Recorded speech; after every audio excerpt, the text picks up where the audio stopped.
Hey YouTube, Ed here with Jack of All Trades, and welcome to another video. So we got another car in the shop today. It's got an engine code on it. So today what we're going to do is we're going to find out what that code is. We're going to diagnose the problem. We're going to fix it, and I'm going to show you how I do it. So stay tuned. Let's fix this car.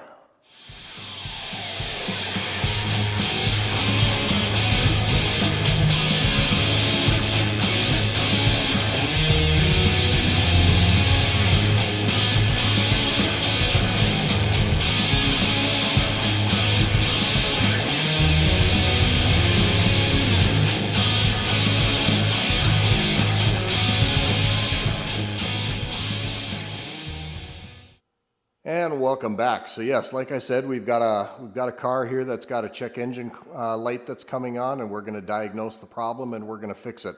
But before I do, I got to ask you to go down and hit that like and subscribe button and make sure you ring that notification bell so you get notified of upcoming videos. It's the only way I ever ask you for support. It doesn't cost you a nickel, but it really does truly help the channel. All right, so what have we got here? I've got a 1999 Ford Escort. This car is owned by one of my daughter's friends, so therefore she's practically part of the family. And I told her to bring it over and I'd take a look at it and see if I could fix the problem for her.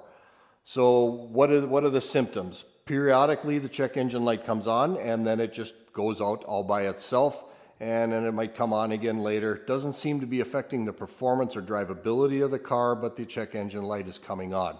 So I went ahead and hooked up the scanner, and the code that came up was a P0401 code, which is EGR flow insufficient. Now, if this code was a P0402 code, that would be EGR flow is excessive. So there is a problem with the EGR system. Before we start jumping into that, though, you need to understand what the EGR system is. EGR, or exhaust gas recirculation, is actually part of the emission system on these newer cars. The purpose of the EGR valve in the EGR system is to recirculate already burned exhaust gases back into the engine. This process reduces the amount of oxygen in the fuel-air mixture, resulting in cooler combustion temperatures. These cooler temperatures reduce the amount of nitrogen oxide and CO2 emissions, and helps to improve fuel economy. So since it is part of the emission system and it does all of those things that you just saw in the video, it does affect, or it can affect, the car in negative ways. It can decrease your fuel economy. If you live in a state that requires emissions testing before they give you your license tabs, you could fail your emissions test. So this is one of those codes you don't want to just let go. You want to actually fix the problem before it becomes a problem. And ultimately, after a long period of time, it could adversely affect the life of the engine. So we're going to go ahead and we're going to figure out what's wrong with the EGR system, and we're going to go ahead and fix it. Okay, so on this car, the EGR valve is located right here. This is where the valve is, and this is the vacuum line that actually runs it. So when I'm diagnosing an EGR system, there are actually several things that could be wrong with the EGR system, and I always try to look at, or try to determine, the easiest thing first and then work my way up to more difficult things as it goes on. So the first thing I do is I go ahead and I look at all of the vacuum lines that are related to the EGR system. Quite obviously, this vacuum line right here, which actually operates the EGR valve, I'll look at that, make sure that there's no damage or issues with that line there. Then we've got vacuum lines that run back in here. Back over here on the firewall is your EGR control valve, and then I'll check the vacuum lines there to see if they're cracked, dry rotted, make sure they're all plugged in like they're supposed to be, and they all look like they are. I will look at the EGR pressure differential valve, and it looks like all the lines on that are connected correctly. Everything looks okay as far as the vacuum lines are concerned. So we're just doing a visual inspection. None of them look like they're cracked or broken or out of place. Everything looks like it's supposed to be where it should be. So then the next thing I will check, since it's the next easiest thing, is determine whether or not the EGR valve itself is actually functioning and operating the way it should. All right, so the easiest way to check this is to go ahead and go get yourself a vacuum pump. You can buy these at Harbor Freight anywhere from $30 to $70 depending on the quality of the pump you get. This is about a $60 pump. It's kind of a middle of the road. It's made by a company called Mighty Vac.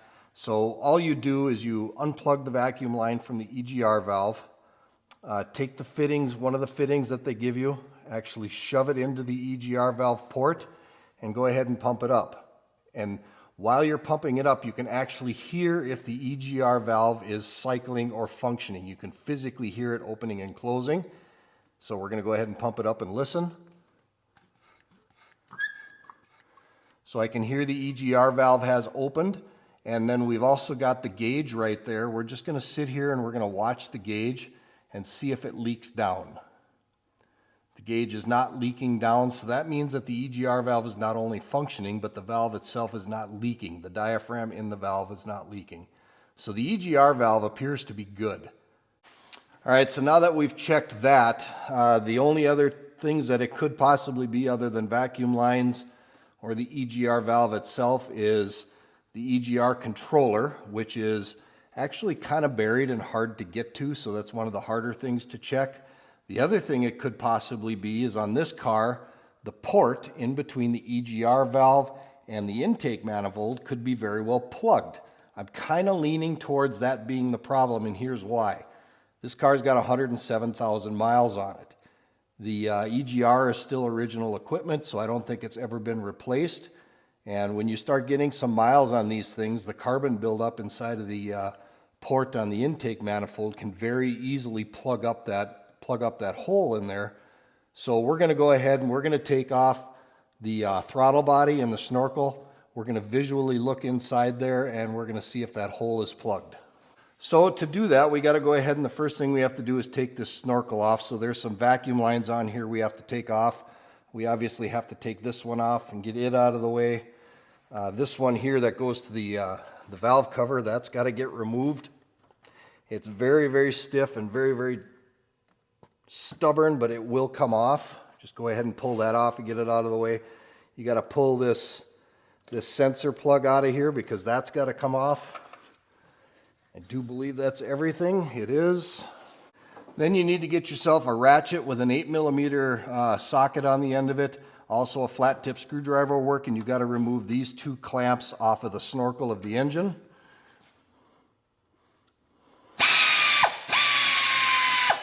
You don't have to take them completely off, just get them loose. So I got the clamps loosened up, take the snorkel off. So now the next thing we have to do is we have to disconnect this sensor right here because that's going to be in the way. And then underneath here there's another sensor. All you have to do to remove these is push on the little button, pull the sensor free, and get them out of the way as well. Now the throttle body actually has to physically come off. It's 4 bolts, one here, here, 2 underneath, and that's what holds the throttle body on. Again, that's an 8mm wrench.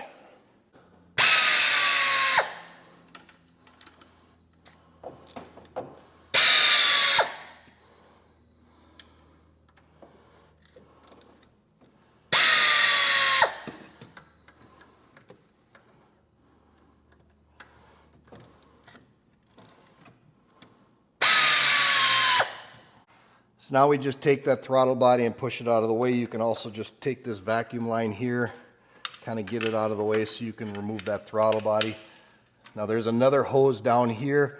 Certainly wouldn't hurt to get that out of your way as well. Just disconnect it from the throttle body and push this thing off to the side. All right, now I hope you can see this on the camera. You can see right inside there where my flashlight is shining. You see that dark spot right there? That's actually the port that the EGR valve is supposed to breathe through. And as you can see, it is very, very plugged. That is most definitely our problem. It's not completely blocked off, but it is mostly blocked off. And that's why our check engine light is coming on intermittently, because it's allowing some air to come through, but not enough. And it's causing the check engine light to go on. So we're gonna have to go ahead and clean that out. So on the back side of this valve are 2 10mm bolts. I just got a 10mm box end wrench here. Be careful with these because the heat, sometimes these things will be stuck. So don't overdo it, but that one actually came off fairly okay. Just take it easy on them. You don't want to break them and you don't want to strip them. So if they don't come off with ease, spray them with a little bit of penetrating lubricant and try to work them off gently. That one actually came off pretty good. Yep, 10 millimeter deep well socket on a 1/4 inch drive. That's the best way to get that bolt out. Okay, both the bolts are out. Now, there is a gasket back here. You don't want to lose it, so make sure when you remove the EGR valve, you put your hand back here. Okay, the gasket on this one is stuck to it, so it doesn't look like it's going anywhere. All right, now that the EGR valve is loose, there's a metal pipe that runs down and underneath to the other side of the engine here, and it bolts into the exhaust manifold. So what I'm gonna do, I am just gonna push the EGR valve out of the way. It's a hard, rigid pipe, but it does have some movement. It does move a little bit. So I'm just gonna take and I'm just gonna very gently push this thing out of the way. Not gonna get crazy with the force, just enough to get out of the way so I can get to that port. So we've got the EGR valve out of the way. Now we can go ahead and we can clean that port out. Okay, I really hope this shows up on video. So now what we're gonna do is we're just simply gonna take a screwdriver and we're gonna push it in through that hole and clean all that crud out of there. And it came out fairly easy, which is not always the norm.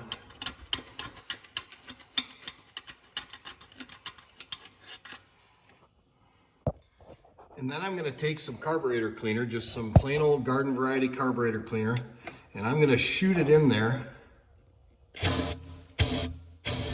and just try to clean that hole out as best as I can.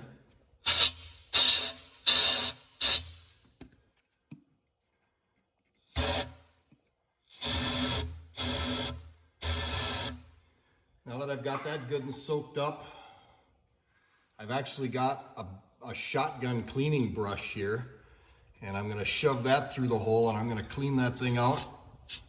I can see I can get all the way through.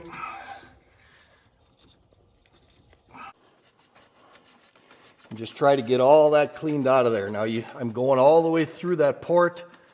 The brush is getting all the way through there.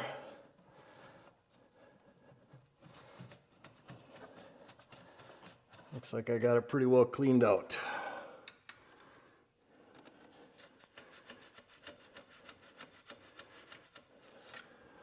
Then I'm just going to take some paper towels and I'm going to try and sop up some of that carburetor cleaner and get any parts out of there or particulate out of there that I just scrubbed out of there, out of the intake. You really don't want that going down into your engine if you can at all avoid it. Also, it would work to take out your shop vac and shop vac it out of here. But anything that's in here is going to end up in your engine, so you want to try and get as much of it out of there as you possibly can. While I'm here too, I'm just going to take my brush and I'm going to kind of clean out the port to the EGR valve a little bit. All right, we've got that port cleaned out. Everything is good to go that way. Now we're going to go ahead and we're going to put the EGR back into position. Once again, being very careful not to damage that gasket, which is actually stuck to the EGR valve. Push the EGR valve back where it belongs. Get the bolt in the hole. Get it started by hand. And the bolt is started.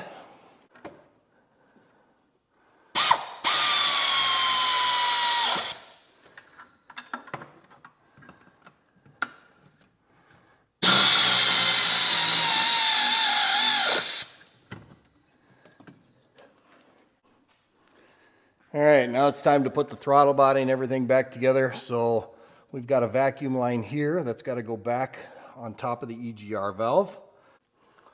Throttle body's got to get put back into position. Now there's a hose down here That goes onto the bottom of the throttle body. Push that back on.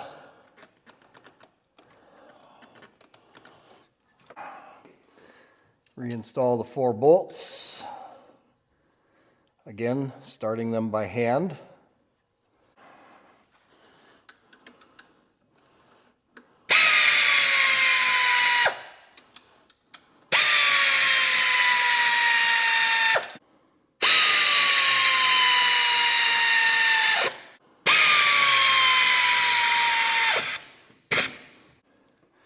Now I'm sure these bolts here have got a torque setting on them. I don't know what it is. We're just going to snug them up good with a 1/4 inch drive. Remember, this is all these parts are aluminum. You don't want to put too much torque on them because they could strip. I'm thinking it's probably somewhere in the vicinity of about 90 inch-pounds. Okay, let's put this hose back. That's your PCV valve hose. That's got to go back into place. We've got some electrical connectors we got to replace. One here on the bottom of the throttle body. One here that goes on the side of the throttle body, like so. Go ahead and replace the snorkel. Very important that when you put the snorkel back on, that you've got it fitted correctly and in the right place and sealed properly. There are sensors in here, that is airflow sensors. If you've got a leak in here anywhere, it's going to notice it. You're going to throw a code on your computer. Go ahead and replace the vacuum line here.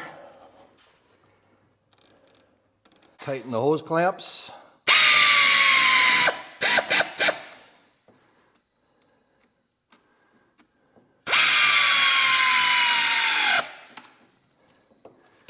We plug this sensor back in here. Everything's back the way it's supposed to be. Now all we have to do is go plug the scanner into the car, clear the engine codes, take it for a drive, make sure it works.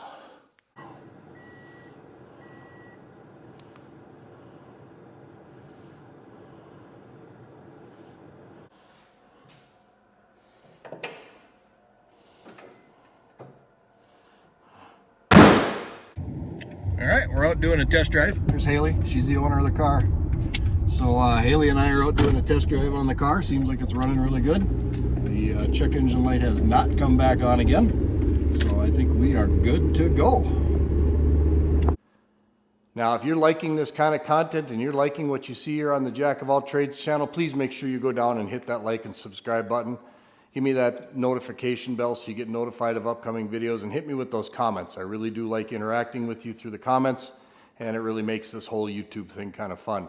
With that, this is Ed from Jack of All Trades. As always, thank you to my longtime subscribers. Thank you to everybody who's watched this video, and we will see you on the next video.